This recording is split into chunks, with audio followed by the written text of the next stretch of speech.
Bienvenue dans cette nouvelle édition du QG Weekend. Au sommaire, les magistrats tchadiens annoncent la levée de grève d'une durée d'1 mois. Décision actée à l'issue d'une assemblée générale tenue au parquet d'instance de N'Djamena ce 8 avril. Ces derniers s'insurgent notamment contre le climat d'insécurité dans lequel ils travaillent. Le groupe marocain OCP accompagne le Ghana dans le lancement de son Conseil national des engrais. Le Ghana veut booster son secteur agricole. Un projet d'usine de fabrication d'engrais évalué à 2 milliards de dollars est annoncé. Et puis, les États-Unis restituent des artefacts anciens passés en contrebande à la Libye. Une première victoire pour le pays qui lutte pour protéger son patrimoine dans un contexte d'années de guerre et de troubles sécuritaires. Mais tout d'abord, le Sénégal a réitéré le 8 avril sa position en faveur du dialogue et l'arrêt des hostilités entre l'Ukraine et la Russie. Le ministère des Affaires étrangères a indiqué dans un communiqué que le pays avait mis à profit le vote aux Nations Unies sur la suspension de la Russie du Conseil des droits de l'homme pour renouveler cette position. Rappelons que le 7 avril, l'Assemblée générale des Nations Unies a suspendu la Russie du CDH par une résolution ayant recueilli 93 voix pour, 24 contre et 58 abstentions, dont celle du Sénégal. Après 3 semaines de grève, les syndicats de la magistrature du Tchad ont annoncé vendredi 8 avril la suspension de leur mouvement déclenché pour protester contre le climat d'insécurité dans lequel ils travaillent. Le 5 avril dernier, le président du Conseil militaire de transition qui a rencontré les responsables du SMT et du Simamat a annoncé la mise en œuvre de diverses mesures visant à répondre à leurs revendications. Un mois de levée de grève sera observé pour évaluer si la prise en compte de leurs revendications a été effective. Roberto Bokpe. Au nombre des conditions exigées pour un retour à la normale de la magistrature au Tchad, l'on compte des armes de poing pour une protection des magistrats, jusqu'ici pas encore mises à leur disposition, tout comme l'augmentation de leur salaire. Les juges, très en colère, plaident pour le maintien du mot d'ordre de grève. Pour le président du syndicat des magistrats du Tchad, il faut donner du temps au gouvernement pour tenir ses engagements. Nous avons décidé de suspendre la grève pour un délai d'1 mois pour donner la possibilité au gouvernement de concrétiser les instructions fermes données par le chef de l'État. En attendant, la grève est suspendue jusqu'au 6 mai 2022. Tous les magistrats se plieront à la reprise de leurs activités. Mais d'ici là, de nombreux juges qui n'acceptent pas la suspension de leur mouvement sans aucune contrepartie remettent en question la légitimité des directions de leurs syndicats respectifs.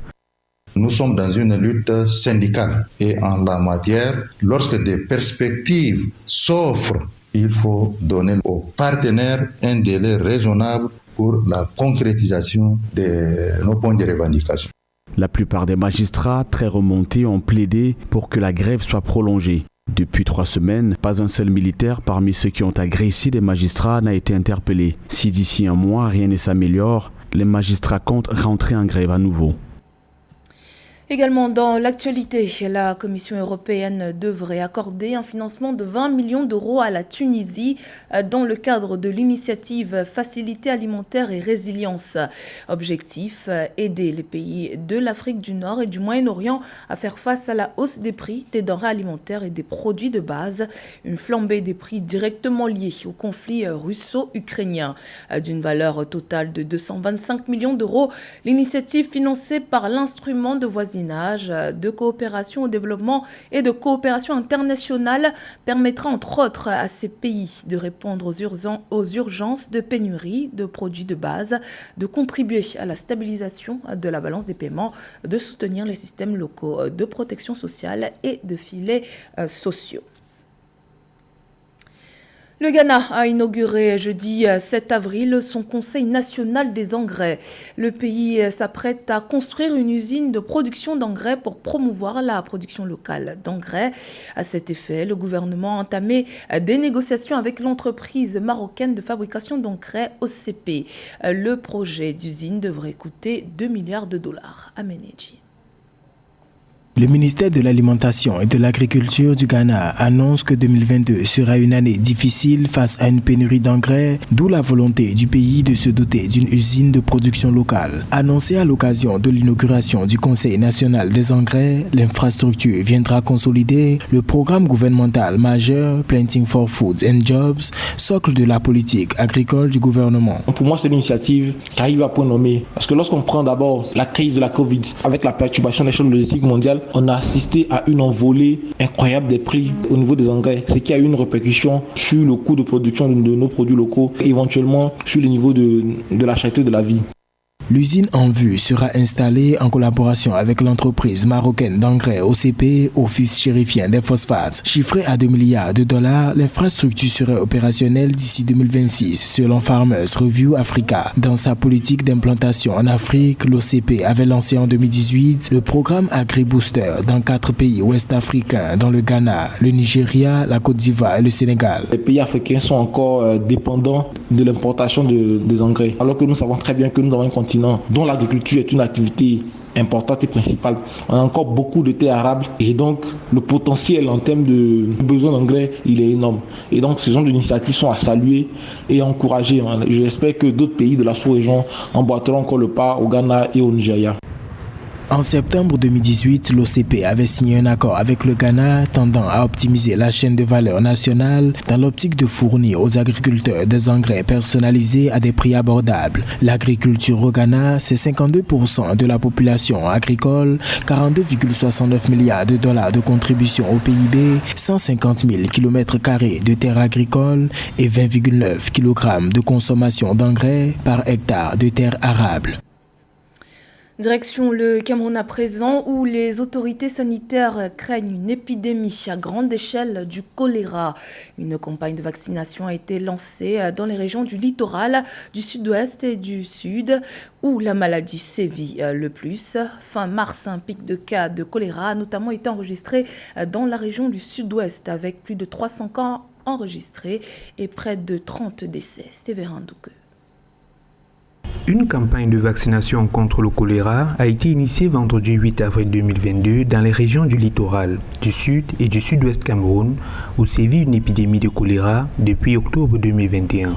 Une opération gratuite qui cible 11 districts de santé des 3 régions concernées. La mesure de faire vacciner les populations des régions atteintes par le choléra est une mesure à apprécier et très louable. Vraiment, je félicite le gouvernement camerounais d'avoir pris cette initiative, sachant que le choléra actuellement est en train de faire beaucoup de ravages et beaucoup de catastrophes dans ce pays. Il n'y a pas que la prévention avec le vaccin, mais il faudra aussi que des autres mesures telles que l'assainissement, l'apport en eau potable, qui est très préjudiciable pour que cette maladie, cette épidémie puisse s'arrêter complètement. L'opération, qui consistera à faire ingérer le vaccin Uvicol à plus de 842 000 personnes, aura pour but de limiter la propagation de l'épidémie, mais également de renforcer l'immunité des enfants âgés d'1 an et plus et celle des femmes enceintes dans les localités visées. La restriction de la vaccination aux zones touchées par la crise ne garantit pas 100% la limitation de la propagation de l'épidémie aux autres régions du pays. La population devrait comprendre elle-même que laver les mains avant de manger, utiliser de l'eau potable est important pour limiter d'abord cette épidémie. Il y a les voyages interurbains. Les voyages interurbains, qu'on le veuille ou non, feront en sorte qu'on se retrouve en train d'avoir une communication de l'épidémie d'un côté à l'autre. Des mesures qui viennent s'ajouter à celles déjà mises sur pied par les autorités sanitaires, notamment l'activation du système de riposte tant au niveau national que régional. Au 5 avril 2022, les autorités camerounaises faisaient état d'un bilan de plus de 4 700 cas notifiés dans les régions touchées par l'épidémie, avec un total de 105 décès enregistrés. La Libye retrouve quelques-uns de ses trésors. 9 artefacts anciens, illégalement excavés et expédiés aux États-Unis, ont été restitués aux autorités le 30 mars dernier. Un premier succès pour la Libye qui souhaite reconstruire son patrimoine culturel vastement pillé au cours des dernières décennies. Graziella Tchakounté. Une œuvre pillée devient muette. Le gouvernement américain en a pris conscience et a décidé fin mars de restituer à la Libye quelques-uns de ses trésors anciens. On y retrouve des têtes funéraires, des bustes en marbre de la Grèce antique, mais aussi des urnes et des poteries. 9 artefacts au total, désormais exposés au Musée national de Tripoli. Toutes ces antiquités sont venues à cause de fouilles aléatoires et ont été retirées de Libye de manière illégale. Elles n'ont pas été volées dans des musées ou des entrepôts libyens, car elles n'ont jamais été enregistrées chez nous. Le chaos qui suivit la chute du régime Kadhafi a en effet facilité la tâche des pilleurs qui ont excavé et expédié illégalement de nombreux joyaux vers les États-Unis. Il faut dire que les vestiges préhistoriques de la Rome de l'Afrique s'arrachent depuis quelques années à prix d'or sur le marché parallèle des objets d'art. La restitution à la Libye de ces quelques biens historiques est le résultat de plusieurs mois d'enquête et de tractations. Nous sommes très fiers d'avoir travaillé avec les autorités libyennes pour le retour de ces antiquités culturelles vraiment importantes. Le processus de retour est incroyablement complexe. Cela nécessite un partenariat massif. Dans le cas présent, il y a eu un partenariat avec les autorités américaines. Le bureau de Manhattan a été impliqué dans une enquête criminelle qui a révélé l'existence de ces œuvres particulières. Et il y a eu une coopération du côté américain avec le consulat libyen à Washington. Comme vous pouvez le constater, de nombreux acteurs sont nécessaires, mais lorsque nous travaillons ensemble, nous sommes en mesure d'obtenir des résultats comme celui-ci. Un premier succès, oui, mais beaucoup reste à faire. Les vestiges archéologiques libyens pillés par des terroristes et par des groupes criminels organisés se comptent par dizaines. Des accords portant sur leur protection et leur restitution ont été ratifiés et se concrétisent peu à peu. Dans l'actualité sportive, l'équipe de basketball messieurs des forces armées de police déterminée à atteindre les playoffs de la Basketball African League prévue en mai à Kigali au Rwanda. Pour obtenir ce ticket, le club camerounais devra se défaire entre autres d'Espoir Foucache de la République démocratique du Congo, Cobra Sport du Soudan du Sud et des Cape Town Tigers de l'Afrique du Sud. Joël Ballot. Pour sa deuxième participation à la phase finale de la Basketball Africa League BAL, le représentant camerounais Force Armée et Police s'engage dans la conférence du Nil qui se joue du 9 au 19 avril 2022 au Caire en Égypte. Son objectif, se faire une place pour les playoffs de la BAL en mai 2022 à Kigali au Rwanda. Le Cameroun pourra compter sur les 2,3 m du MVP local Brice Eyaga et sur le Cap-Verdien Joël Almeida, une des forces offensives des FAP. Cyril Lialé qui était là l'année dernière, qui a joué, mais qui semble se bonifier au fur et à mesure du temps et qui est très attendu comme meneur aussi de cette équipe. Le jeune Ulrich Chamché, issu du programme de la BAL Elevate, qui sera donc avec cette équipe de FAP et que FAP compte utiliser plus que les 3 minutes conventionnelles. Avant de se rendre en Égypte, les poulains du coach principal François Eyégué ont passé un mois en stage bloqué pour peaufiner leur jeu. Pour une place au play-off de la BAL, FAP devra se défaire du Zamalek d'Égypte, Petro de Luanda d'Angola, Cobra FC du Soudan du Sud, Espoir Foucache de la République démocratique du Congo et Cape Town, le champion d'Afrique du Sud.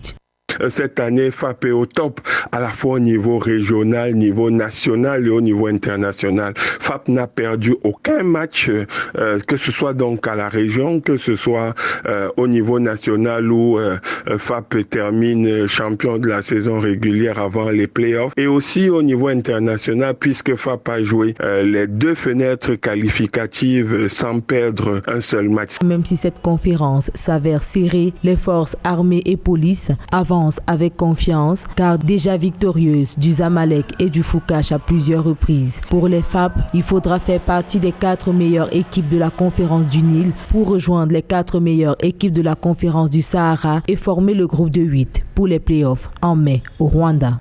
C'était le journal de la rédaction. Merci pour votre fidélité. Dans un instant, une nouvelle édition de l'actualité sur Africa 24.